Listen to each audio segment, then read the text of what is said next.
সিরাজগঞ্জে ভুল চিকিৎসায় সাবিনা খাতুন নামের এক গৃহবধূর মৃত্যুর অভিযোগ উঠেছে। এ সময় ক্ষুব্ধ স্বজনরা কমিউনিটি হাসপাতালে হামলা ও ভাঙচুর করেছে।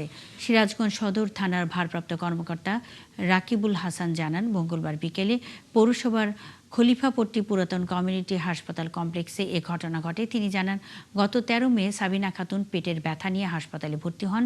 পরে পরীক্ষা নিরীক্ষা শেষে ১৪ মে বিকেলে তার অ্যাপেন্ডিক্স অপারেশন হয়, কিন্তু তার শারীরিক অবস্থা খারাপ হলে তাকে ঢাকায় নেওয়া হয়। সেখানেই চিকিৎসাধীন অবস্থায় তার মৃত্যু হয়। এরপর মৃতদেহ সিরাজগঞ্জে পৌঁছলে স্বজনরা কমিউনিটি হাসপাতালে হামলা চালায়।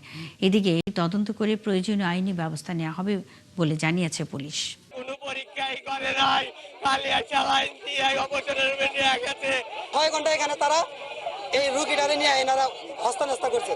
অক্সিজেন যে দিছে, অক্সিজেন খাদ্য নালীর ভিতরে অক্সিজেন ঢুকা দিছে ওইটাতে একটা ভুল। কারেন্টে হিট দিছে, পর্যাপ্ত পরিমাণে কারেন্টে হিট দিছে।